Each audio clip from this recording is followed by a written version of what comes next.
गजाननं भूतगणादिसेवितं कपित्थजम्बूफलचारुभक्षणं उमासुतं शोकविनाशकारकं नमामि विघ्नेश्वरपादपङ्कजम् सुतं देवं कंसचाणूरमर्दनं देवकी परमानन्दं कृष्णं वन्दे जगद्गुरुं गुरुर्ब्रह्मा गुरुर्विष्णुः गुरुर्देवो महेश्वरः गुरुस्साक्षात् परब्रह्म तस्मै श्रीगुरवे नमः। नमामि सद्गुरुं शान्तं सच्चिदानन्दविग्रहं पूर्णब्रह्मपदानन्दमीशमानन्दिवल्लभम्। स्वाध्याय श्लोक क्रमांक 21। अव्यक्तोऽक्षर इत्युक्तः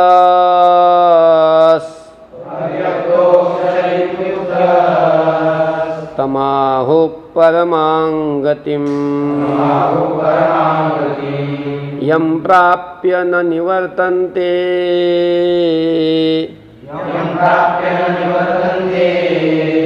तद्धाम परमं मम। अव्यक्तोऽक्षर इत्युक्तः तमाहुः परमां गतिम्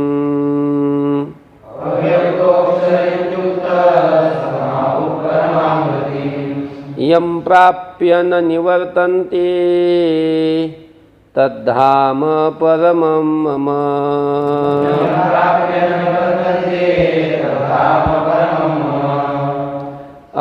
झालं की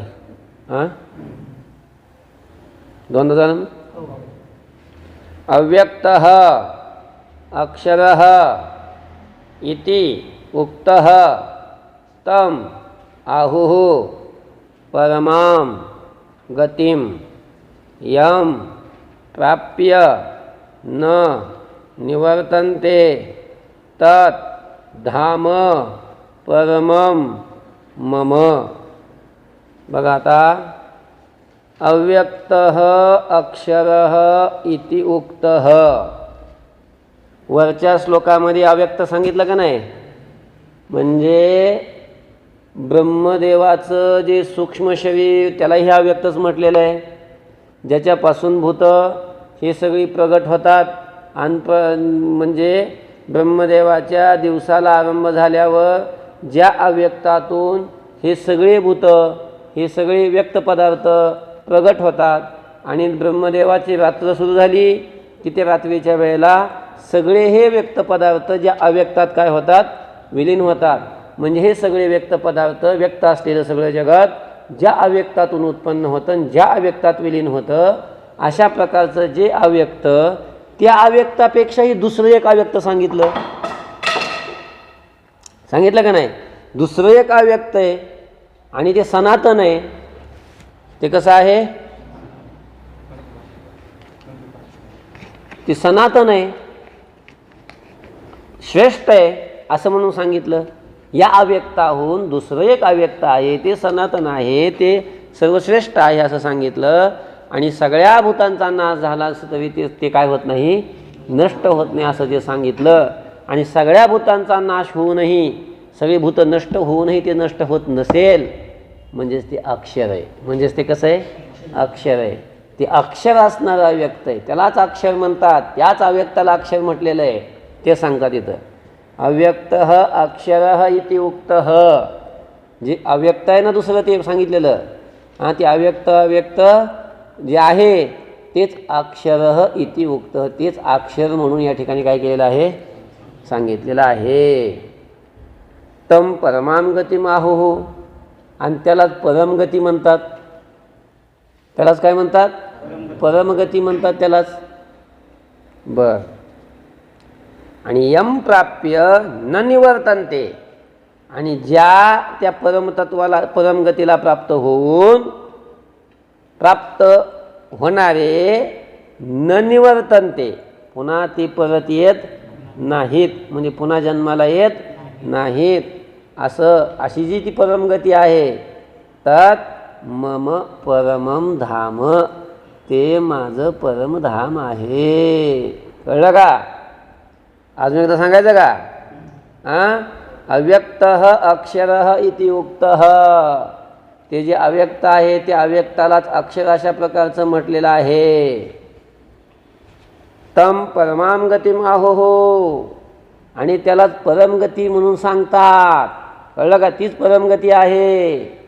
आणि त्या गतीला प्राप्त होऊन प्राप्त झालेले पुन्हा काय होत नाहीत, परत येत नाहीत. परत येत नाहीत म्हणजे पुन्हा जन्माला प्राप्त होत नाहीत.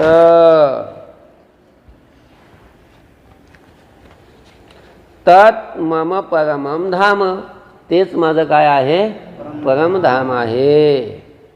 पुरुषस्य परपार्थ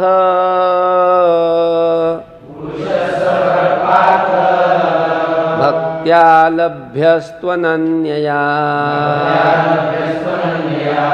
यस्यान्तस्थानि भूतानि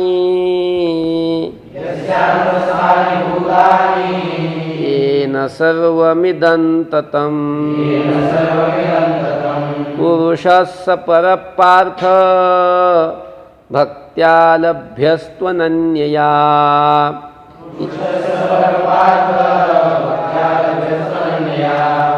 यस्यान्तस्थानि भूतानि येन सर्वमिदं ततं.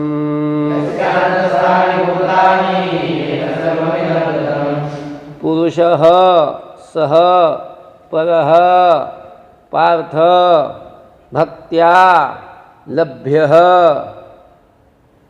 तु अनन्यया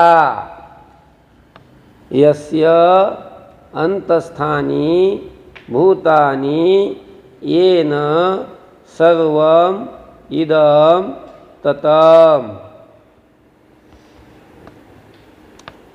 बघा आता ते जे परमतत्व आहे, ती जी परमगती आहे, ते जे अक्षरतत्व आहे त्याला अव्यक्त म्हणतात. अव्यक्त जे आहे त्यालाच अक्षर म्हणतात. तीच परमगती आहे आणि त्याला प्राप्त झाल्यावर प्राप्त होणारे परत येत नाहीत. आणि तेच माझं परमधाम म्हणून भगवंतांनी सांगितलं का नाही.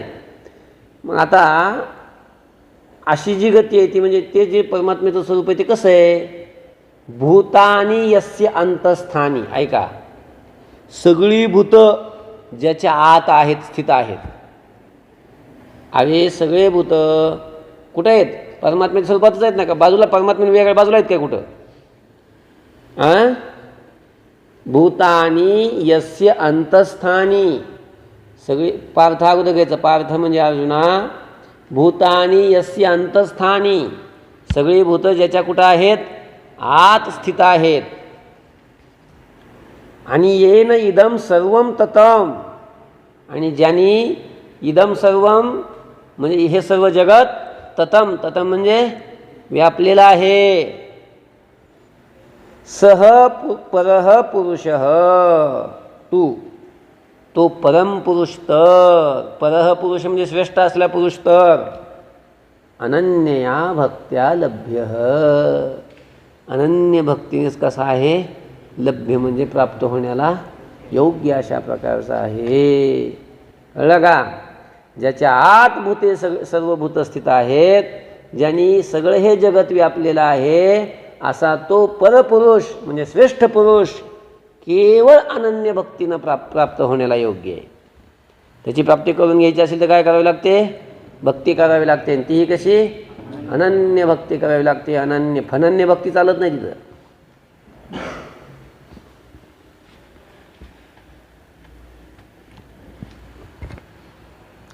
अजून आता सांगू का, पार्थ भूतानी यस्य अंतस्थानी, सर्व भूत ज्याच्या आत स्थित आहेत, येन इदम सर्वम ततम, आणि ज्याने हे सर्व जगत काय केलेलं आहे, व्यापलेलं आहे.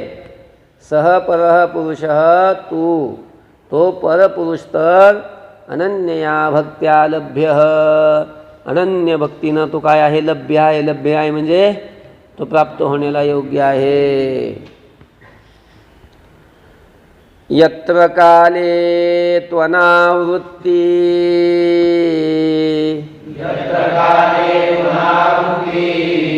मा वृत्तिं चैव योगिनः प्रयातायान्ति तं कालं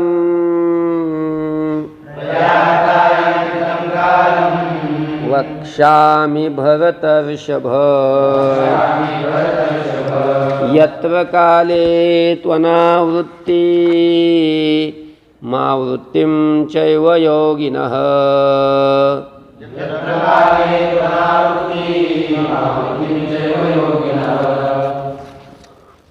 प्रयातायान्ति तं कालं वक्ष्यामि भरतर्षभ।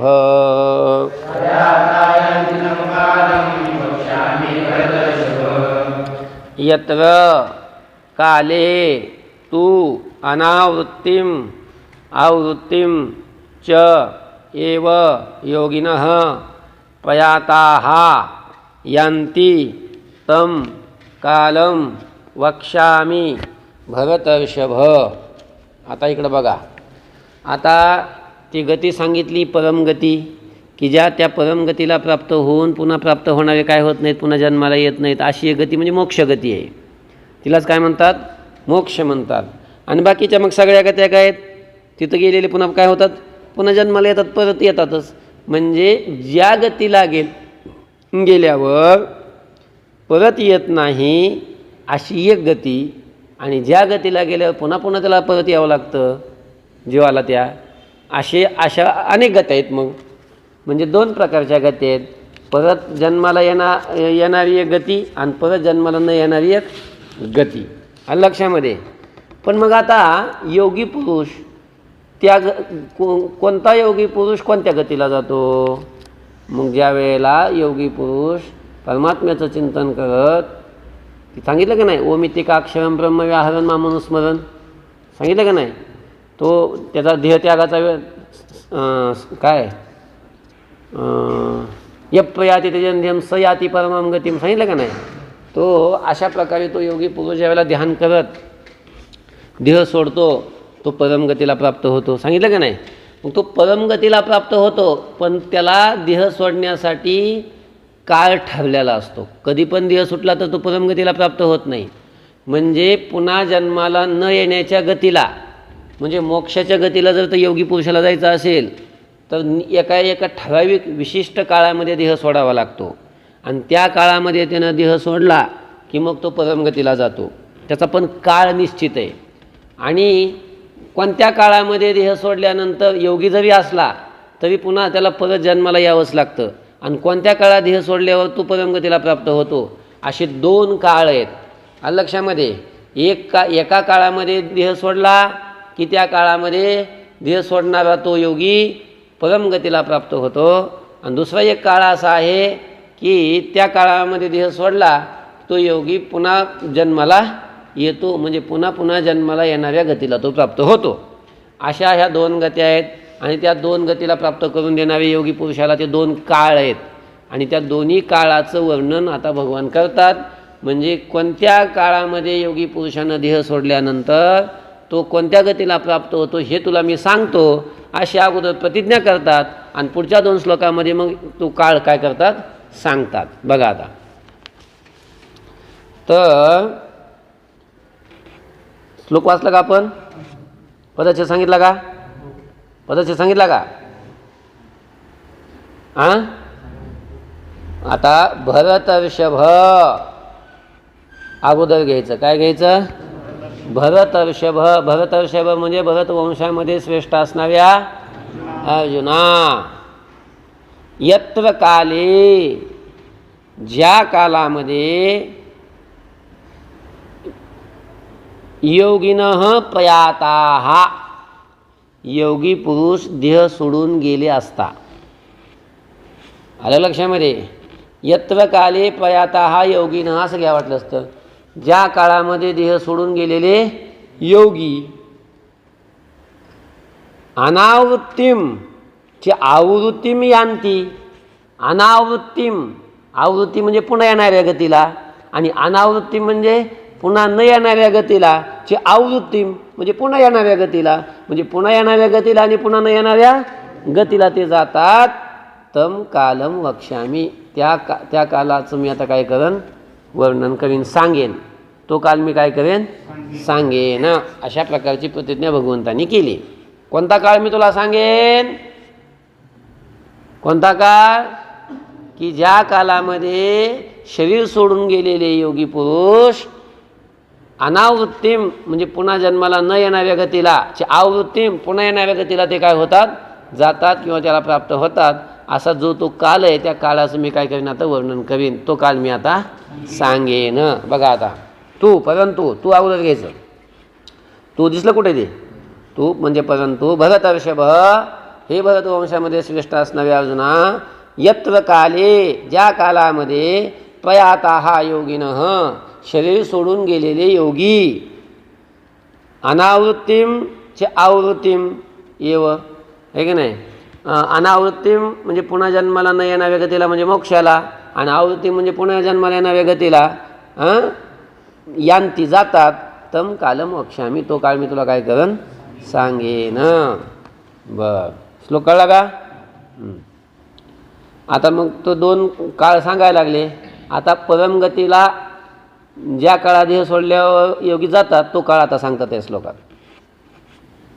अग्निर्ज्योतिरः शुक्लाश षण्मासा उत्तरायणं तत्र प्रयात गच्छन्ति ब्रह्म ब्रह्मविदो जनाः. अग्निर्ज्योतिरः शुक्लाश षण्मासा उत्तरायणं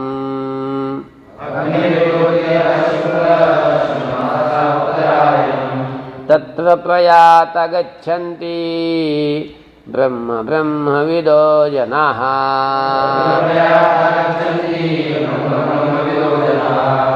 अग्निर्ज्योतिरः शुक्लाश षण्मासा उत्तरायणं तत्र प्रयात म्हणायचं का म्हणा.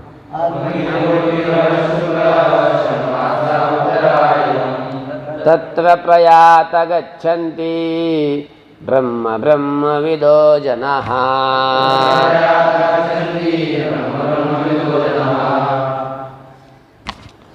बघा आता पदच्छेद बघा. अग्निः ज्योतिः अहः शुक्लः षण्मासाः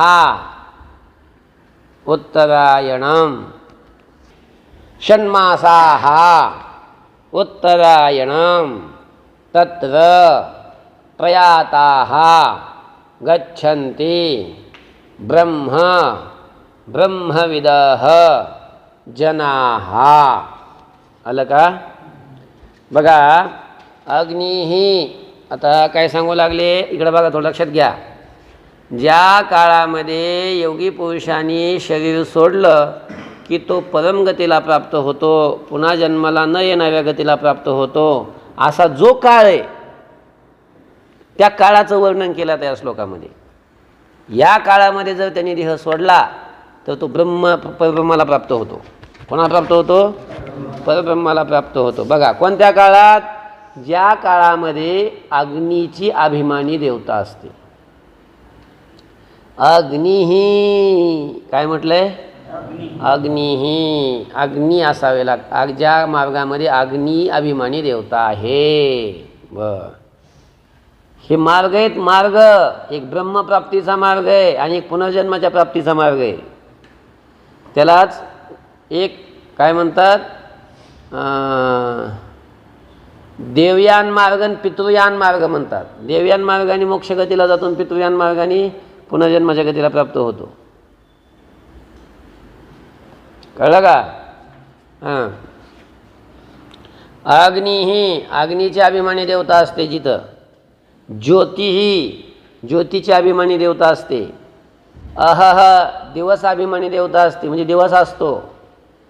दिवस असतानाच दिवसाची अभिमानी देवता असेल ना, म्हणजे त्या योगी पुरुषाला ह्या काळात अग्नीची अभिमानी देवता असताना देह सोडावा लागतो.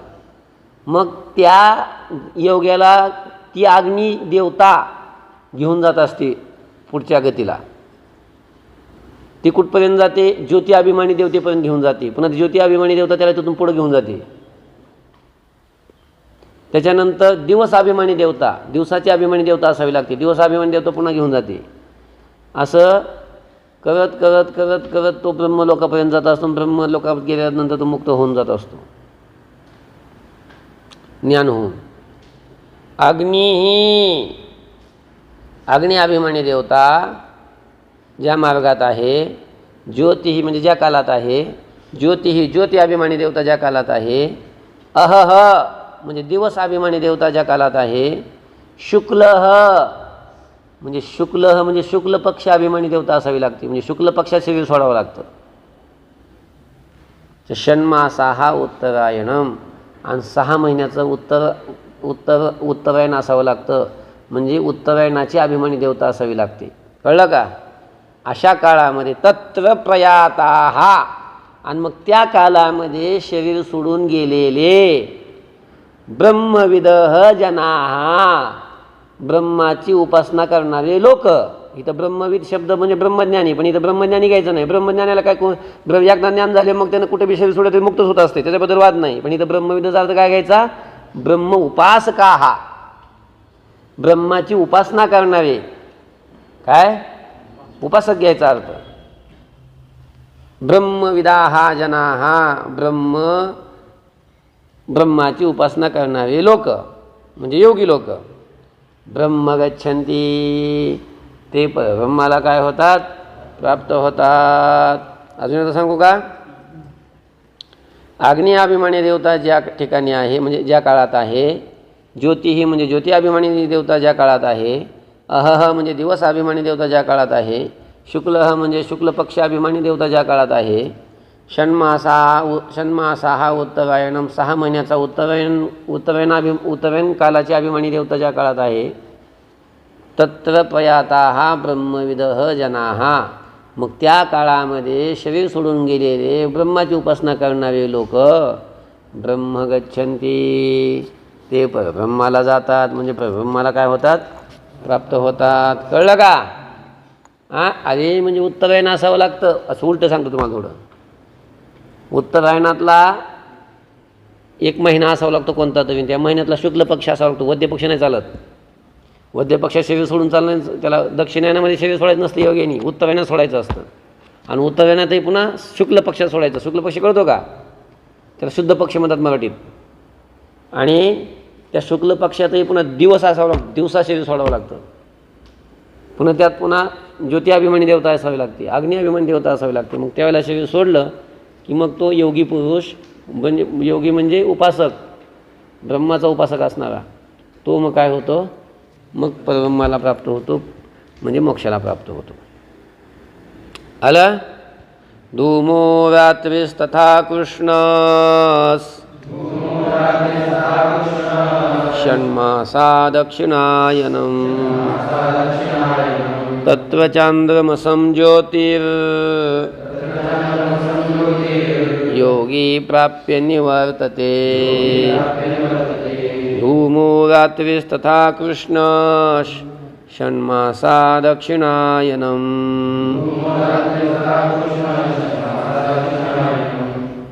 तत्र चान्द्रमसं योगी प्राप्य निवर्तते. धूमः रात्रिः तथा कृष्णः षण्मासाः दक्षिणायनं तत्र चान्द्रमसं ज्योतिः योगी प्राप्य निवर्तते. पदच्छेद कळला का? आता कोणत्या काळात देह सोडल्यानंतर तो योगी पुरुष काय होतो? पुन्हा जन्माला प्राप्त होतो, म्हणजे परत येण्याच्या गतीला प्राप्त होतो. तो आता कालावधी सांगतात. आता वर काय होतं? अग्नी अभिमानी देवता असते, तर इथं धुराची अभिमानी देवता असावी लागते. कोणती? धूमः. काय? धूमः. रात्रीही आणि रात्रीची अभिमानी देवता असावी लागते. तथा कृष्ण, तसंच कृष्ण पक्ष असावा लागतो, म्हणजे वद्य पक्ष असावा लागतो. तसंच षण्मासा हा दक्षिणायनम 6 महिन्याचा दक्षिणायनाचा कालावधी असावा लागतो. म्हणजे दक्षिणायन जे 6 महिने असतात त्या 6 महिन्याची अभिमानी देवता असावी लागते. आणि तत्र त्या कालामध्ये शरीर सोडून गेलेले योगी, शरीर सोडून गेलेला योगी पुरुष चांद्रमसं प्राप्य चंद्रलोकाला प्राप्त होऊन निवर्तते, पुन्हा परत येतो. तो चंद्रलोकापर्यंत जातो, त्याच्यावर नाही जात. योगी जरी असला तरी योगाच्या बळाने तो कुठपर्यंत जातो? चंद्रलोकापर्यंत जातो, पण तिथून खाली येतो, पुन्हा तो मुक्त नाही होत, पुढं नाही जात. या काळात देह सोडला तर कोणता?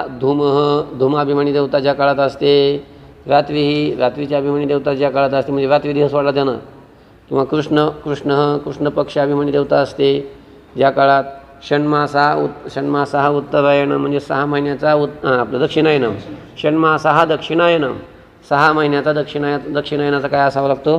कालावधी असावा लागतो. म्हणजे दक्षिणायनाची अभिमानी देवता असावी लागते.